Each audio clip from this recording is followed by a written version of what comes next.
हमारी संस्कृति, हमारे संस्कार सदा रहें हमारे साथ। सब्सक्राइब करें तिलक। जय भोलेनाथ। आप सभी भक्तों का हमारे कार्यक्रम दर्शन में हार्दिक अभिनंदन। भक्तों, आज हम आपको अपने कार्यक्रम के माध्यम से दर्शन करवाने जा रहे हैं एक ऐसे धाम के जो द्वापर युग के समय का एक दिव्य धाम है। तो आइए दर्शन करते हैं इस प्राचीन और दिव्य मुक्तेश्वर धाम पांडव गुफा मंदिर के।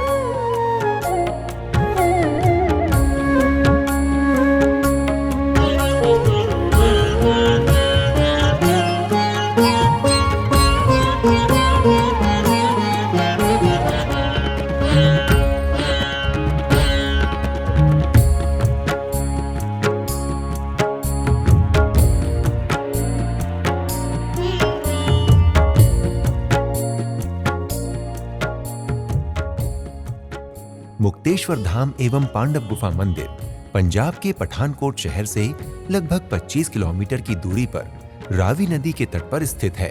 प्रकृति के सौंदर्य से घिरा हुआ ये मंदिर यहाँ आने वाले सभी श्रद्धालुओं एवं पर्यटकों का मन मोह लेता है। चारों ओर फैली शीतल वायु एवं व्याप्त शांति एक दिव्य शक्ति की अनुभूति करवाती है। आज से 5,500 साल पहले द्वापर युग में पांडवों को जब वनवास हो गया था 12 साल का, तो पूरे हिंदुस्तान का भ्रमण करते हुए 12वें साल के लास्ट में जहाँ पहुँचे थे, 6 महीने जहाँ रहे, जब तप किया, 5 गुफाओं का निर्माण किया। वो मंदिर से लेकर मेरे पीछे तक एक ही गुफा है। यहाँ धाम में प्रवेश से पूर्व ही मुक्तेश्वर धाम का एक लंगर हॉल है। आपको बता दें कि यहाँ पर प्रातः 9 बजे से रात्रि 11 बजे तक निशुल्क भोजन की व्यवस्था है। लंगर हॉल से नीचे की ओर लगभग 300 सीढ़ियां उतरकर मुक्तेश्वर धाम पांडव गुफा के दर्शन होते हैं। मंदिर से जुड़ी हुई जनश्रुतियों के अनुसार यहाँ पर आज से लगभग 5500 वर्ष पूर्व पांडव आए थे। ये समय था उनका वनवास काल, जब उन्हें 12 वर्ष वनवास और 1 वर्ष का अज्ञातवास हुआ था। अपने 12 वर्ष के वनवास काल के 12वें वर्ष में पांडव यहाँ आए थे और यहाँ 6 महीने तक उन्होंने गुफाओं का निर्माण कर तपस्या की थी। पांडवों ने यहाँ पर 5 गुफाओं का निर्माण किया था। उनमें से 2 गुफाएं रावी नदी के मध्य में आज विलुप्त हो चुकी हैं, जबकि 3 गुफाएं अभी भी हैं, जिनमें से एक गुफा के दर्शन नहीं होते, वो बंद हो चुकी है। उन 5 गुफाओं में से 2 ही गुफाएं हैं जिनके दर्शन सुलभ हैं। उनमें से प्रथम गुफा है जिसमें भगवान भोलेनाथ के शिवलिंग स्वरूप की स्थापना कर पांडवों ने यहाँ पर पूजा अर्चना की।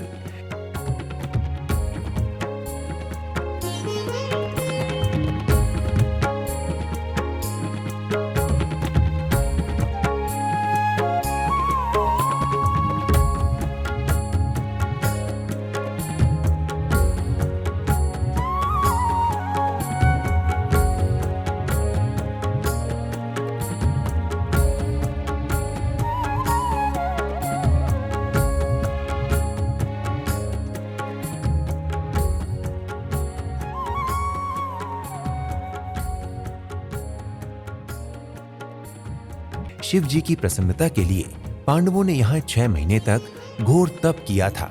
तब भगवान शिव ने प्रसन्न होकर पांडवों को यहाँ विजय प्राप्ति का आशीर्वाद दिया था। पांडवों के सबसे बड़े भाई युधिष्ठिर जी महाराज की ये गद्दी है, ये उनका अखंड धूना है। इसको हम तीली माचिस लगा के नहीं चलाते, इसमें आग हमेशा रहती है। हवन हर रोज होता है, हवन करने के बाद इसको बंद कर देते हैं। यहीं पर युधिष्ठिर की गद्दी है और सामने ही अखंड धुनी है, जिसकी अग्नि कभी शांत नहीं होती, वो हमेशा प्रज्वलित रहती है।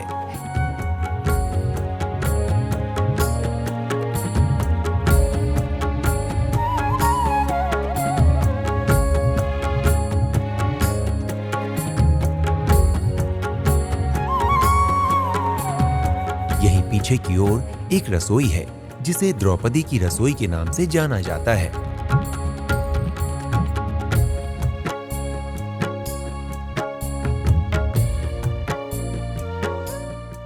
यहीं पर एक और दीवार पर बनी मूर्तियों के माथे पर 9 बड़े तिलक लगे हुए हैं।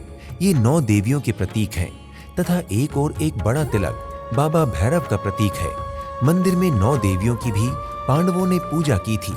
ध्यान से देखने पर पता चलता है कि देवियों के सिर पर मुकुट स्थित है तथा मुकुट के पास ही नाग देवता विराजमान है। यहाँ नाग देवता की भी पूजा की जाती है। 9 देवियों के साथ ही यहाँ पर भैरव बाबा की पूजा का भी विधान है।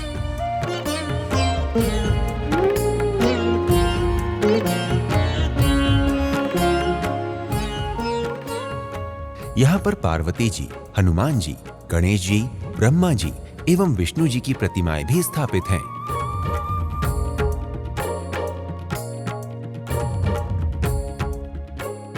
अब चलते हैं दूसरी गुफा की ओर, जिसे पांडवों की ध्यान कक्ष गुफा कहते हैं। इसमें बैठकर पांडव ध्यान किया करते थे।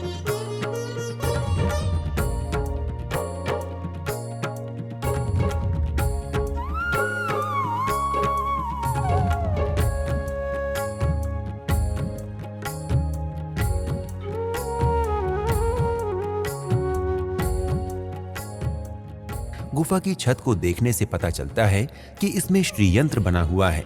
इसी के नीचे बैठकर पांडव ध्यान करते थे। इस स्थान पर पूजा, ध्यान और जप तप करने का बड़ा ही महात्म्य है। कहा जाता है कि यहाँ पर 3 अमावस्या स्नान करने से हरिद्वार स्नान का फल मिलता है। इस स्थान को छोटा हरिद्वार भी कहा जाता है।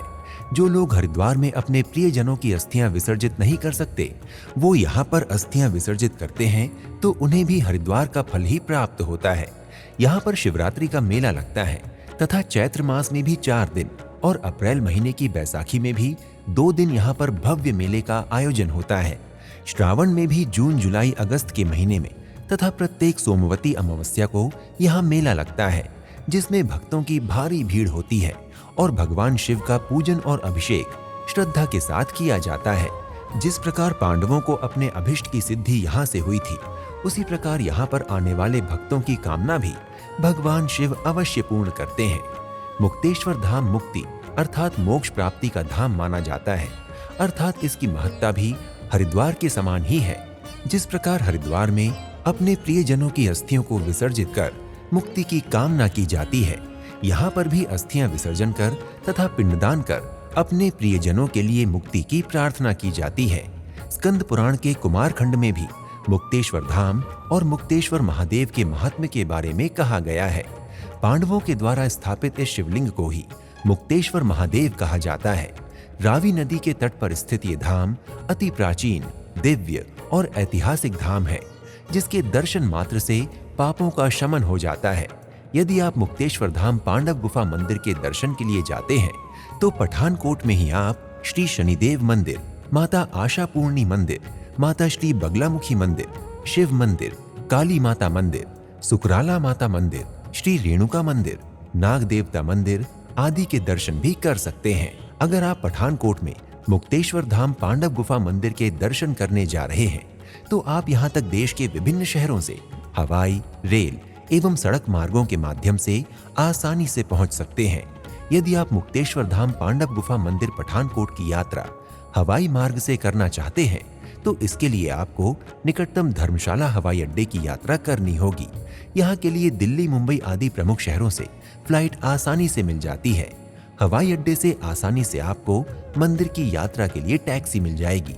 यदि आप मुक्तेश्वर धाम पठानकोट की यात्रा रेल मार्ग से करना चाहते हैं तो पठानकोट रेलवे स्टेशन देश के मुख्य रेल मार्गों से जुड़ा हुआ है। पठानकोट रेलवे स्टेशन पहुंचकर आप टैक्सी द्वारा आसानी से मंदिर की यात्रा कर सकते हैं। इसके अतिरिक्त अगर आप मुक्तेश्वर धाम पांडव गुफा मंदिर पठानकोट की यात्रा सड़क मार्ग से करना चाहते हैं तो पठानकोट आसपास के शहरों के सभी सड़क मार्गों द्वारा जुड़ा हुआ है। अतः आप सरकारी अथवा निजी वाहन द्वारा पठानकोट पहुंचकर मंदिर के दर्शन कर सकते हैं। भक्तों, यदि आप मुक्तेश्वर धाम पांडव गुफा मंदिर की यात्रा करने की योजना बना रहे हैं तो शीघ्र ही अपनी यात्रा का श्री गणेश करें और भोलेनाथ महादेव की कृपा से अपनी मनोकामनाएं पूर्ण करें। अगले एपिसोड में आपसे एक और धाम की यात्रा पर फिर से भेंट होगी। प्रणाम। जय भोलेनाथ। हर हर महादेव। इति शुभम।